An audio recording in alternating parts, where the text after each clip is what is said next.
그런데 오늘 제가 진짜로 하려고 하는 거는 두 번째, 5월 달에 굉장히 중요한 사건이 있었습니다. 중요한 사건. 그 노태우 정부에서 육공화국에서 그 대표적인 의문사 사고가 두 건이 있어요. 하나가 조선대 전자공학과 4학년이었던 이철규 씨. 당시 25세예요. 여기 써 있죠. 이철규. 수배 조선대생 의문의 변사 발견됐다는 거죠. 이게 수원이거든요. 수원에서. 근데 이 학생이 어떤 학생이냐면 수원대 아니 조선대 교지가 있어요. 이 교지 편집위원장이에요. 편집위원장. 그래서 광주 수원지 물길에서 발견됐다. 이게 5월 10일이거든요. 5월 10일.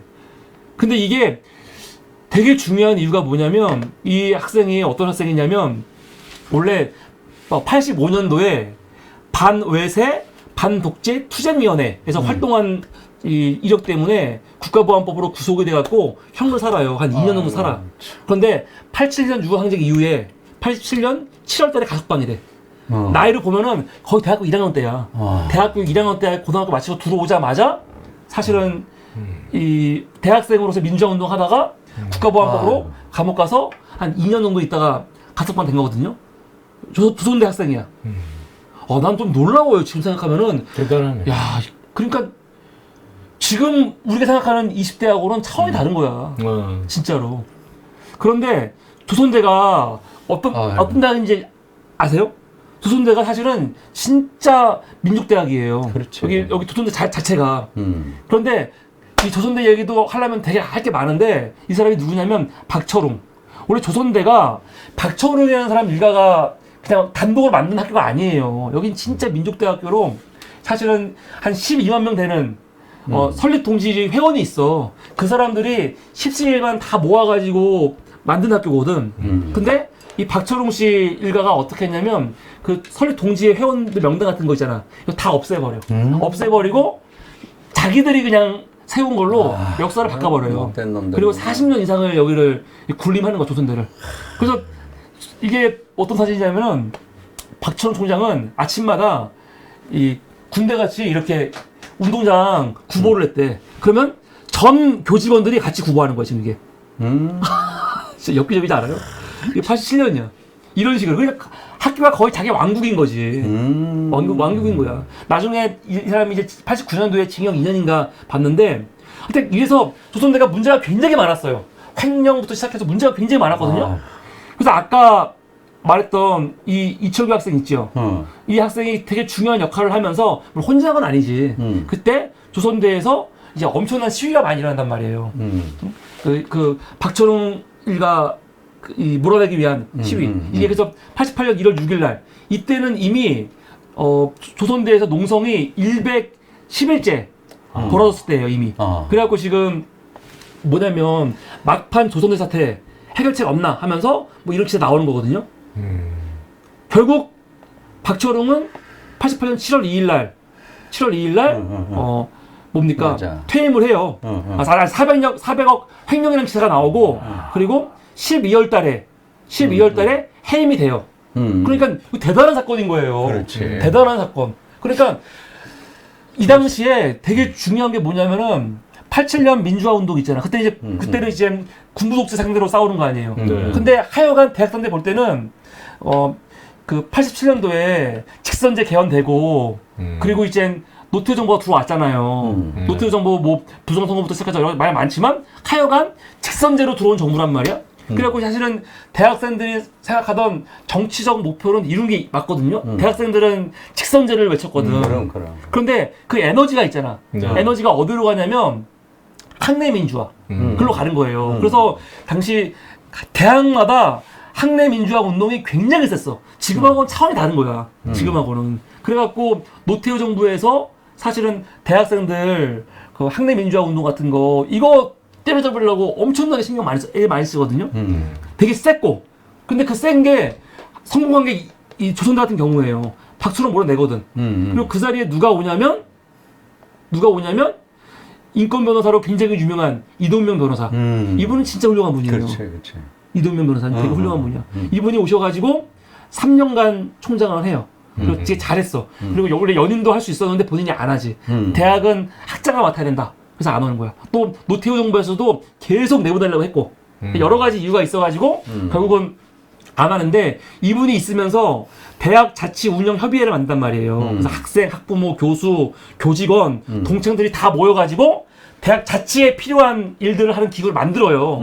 그리고 또 하나 중요한 게 뭐냐면 총장이 만든 건 아닌데 총장 때 처음으로 만든 게 교지예요. 민주조선. 그리고 아까 이규철 학생이 여기에 편집위원장이거든요. 이게 창간호야. 창간호.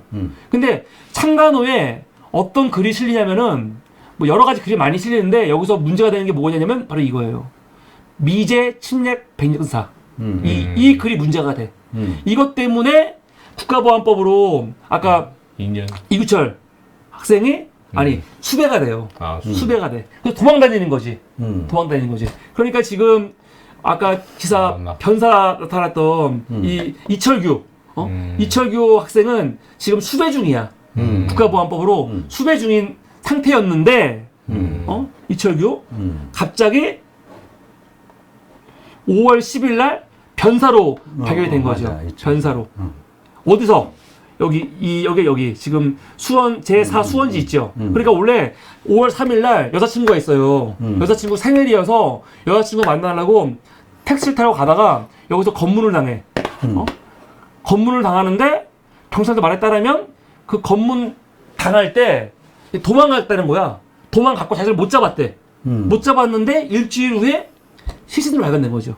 그래서 이거는 사람들이 당시 이제 그 뭡니까 어떻게 결론이 났냐면은 그 실족사 넘어져갖고 물에 빠져갖고 익사했다 그거거든.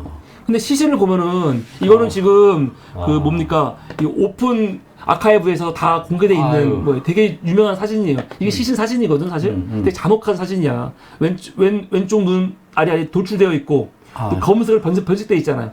그리고 오른쪽 어깨도 심하게 부어 올라 있고 있다고요. 그래서 이걸 보고 사람들이 이게 어떻게 실족사예요? 이게 어떻게 익사야? 하면서 타살 의혹이 나온단 말이에요. 이게 지금 과연 타살인가 실족사인가 나온단 말이야. 기사를 보면은 당시 이 뭡니까 이 국립과학연구소에서는 뭐라고 하냐면 겉으로는 외관상으로는 치명적 상처가 없다. 이렇게 결론을 내. 그러면서 실족사 혹은 익사 증거로 뭘 얘기하냐면 플랑크톤이 몸에서 나오면은 이거는 익사가 맞아요. 익사가 많거든요. 그리고 알코올 농도가 좀 검출됐다. 그래서 술에 취해 있었고 그리고 술에 취해 있다 보니까 도망가다가 넘어져가지고 물에 빠져가지고 익사한 거다. 그렇게 얘기하는 거야. 익사했던 증거는 그 플랑크톤이 나왔다는 거거든. 그런데 이거를 나중에 누가 반박을 하냐면 법의학자 이정빈 교수가 반박을 해요. 어떻게 반박을 하냐? 플랑크톤이 나오면은 익사가 맞아. 근데 문제는 뭐냐면 아까 국립과학연구소에서 부검을 할 때 부검을 어떻게 했냐면 장갑을 끼고 하잖아요. 난 전 몰랐는데 부검을 할 때 장갑을 계속 바꿔야 된대요.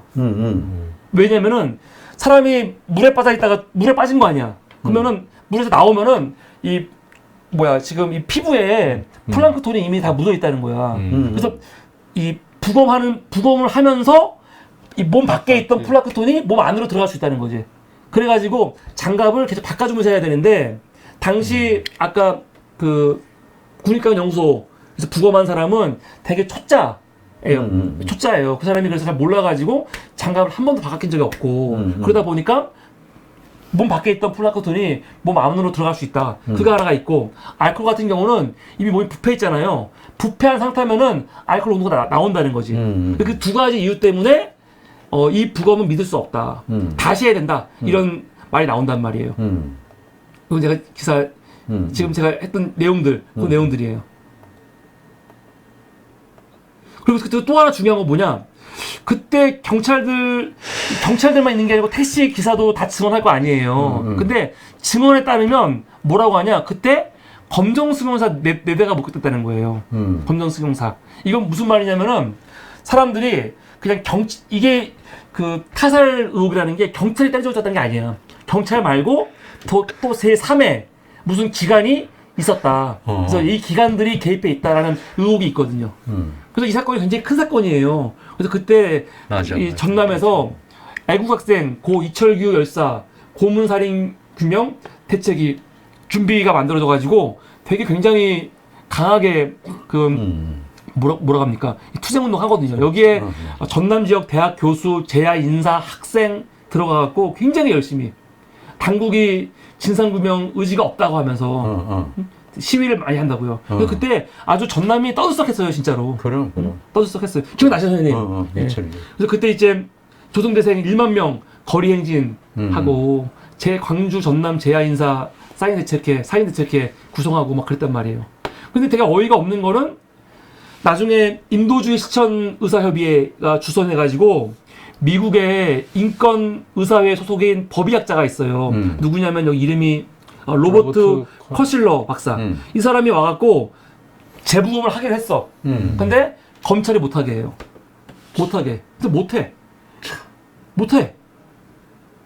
그래서 전남대 병원 영안실에 있다가 결국 사망하고 176일 만에 89년 11월 4일 날 장례를 치르죠. 민주국민장으로. 그때 1만 명 정도 참여해서 같이 했거든요. 굉장히 큰 거잖아. 이 사건이 사실은 89년도에 굉장히 큰 사건이었단 말이에요. 그런데 11월 달 기사 찾아보죠? 제가 다 찾아봤어. 단신으로 조그맣게 나와 그냥 장례하는 거. 사진도 없어.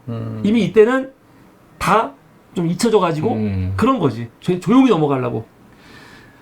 근데 나중에 얘기하겠지만 이건 8월 달에 또 하나의 그 의문사가 발생을 해요. 전남 여천군 검은도 유림해수욕장에서 또 의문의 주범이 발견되죠. 누구냐면 중앙대 안성캠프스 총학생회장이었던 이내창. 그러니까 육공화국에서 가장 대표적인 의문사 두 개가 이철규 학생 그리고 이내창 이 두 학생이거든요. 근데 이건 나중에 8월 달에 나올 거란 말이에요.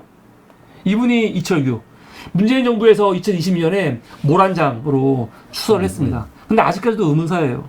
이게 어떤 이유인지는 몰라. 근데 민주화 운동 했기 때문에 나오는데 이거와 관련해서 선생님이 사설을 만평을 많이 쓰셨어요. 많이 그리셨어요. 우선 이게 5월 13일 날 이철규 의문사 일로 가면 타살이고 일로 가면 의살이거든요. 아니 이거 사고사거든요.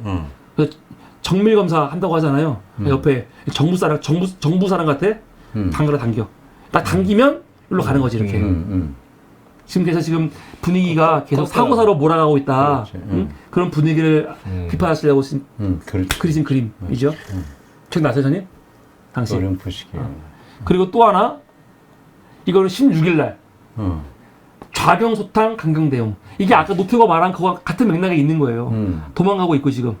그리고 사실 이게 디테일인데 원래 철책이 있어요. 근데 이거를 여기서 넘어졌다는 거야. 말이 안 되는 거잖아 사실. 실제로 이철구 씨가 검찰이 말하는 그 사망 장소에 가면요 여기서는 되게 죽기가 힘들어. 철책도 넘어가야 되고 여기도 이게 높은 위치가 아니야 그렇게. 물도 깊지가 않고 죽을 수가 없거든. 그래가지고 그런 게 있는데 철책이에요 이게. 그러니까 이게 어떻게 이 학생이 여기를 넘어가다가 넘어져갖고 죽었다는 건데, 그래서 이거 플라크톤 검출, 익사 결론 이게 나왔잖아요. 그럼 우리가 무슨 짓을 했으려고 요 내용이죠. 맞아. 이게 16일 날. 그리고 또 26일 날 만평이에요. 이거는 화제의 영국 이철규 변세 사건의 전부 하면서 아까 말했잖아 검은 수용차 제 3회 공안 당국이 있다 하는 거 이거 경찰들이 나오지 말라고 나오지 말라고. 왜냐면 경찰들은 요 존재를 아예 부정은 못했는데 뭐 4대가 아니고 한 대였다느니 막 그렇게 말하거든 계속. 그러니까 이런 것들 들어오지 말라고. 그래서 주연 이철규의 조연은 이상 소개드린 여러분입니다. 감사합니다. 검사가 있고 중심에 이런 모습. 이 만화에 검사가 많이 등장하거든요. 실제로 검사들이 힘을 갖기 엄청나게 힘을 갖게 된 게 노태우 정부 때부터예요. 그 전까지는 물론 힘이 있었지. 그래도 우리가 1987 영화 보면 알겠지만 경찰이 더 힘이 강했거든요. 근데 노태우 정부 들어오면서 검찰이 힘이 세지거든. 사실 이런 것도 다 반영하고 있는 거예요, 사실. 이거 이철규 진상규명 풍덩풍덩 설아 이 과학 국립과학연구소가 인정했다. 근데 국립과학연구소 인정을 이제 받아들이지 못해갖고 이제 재부검하자고 하니까 그것도 못하게 하는 거죠. 이렇게 덮어버린 거예요 지금. 이게 두 번째 주제. 5월달에 나왔던 가장 큰 주제 중에 하나가 이거였습니다. 이철규 의문사 관련된 거. 그리고 마지막으로 또 하나의 5월달에 굉장히 뜨거웠던 이슈가 뭐냐면은 전교조. 그렇지. 전교조가 5월 28일 날 탄생. 결성이 되거든요. 전교조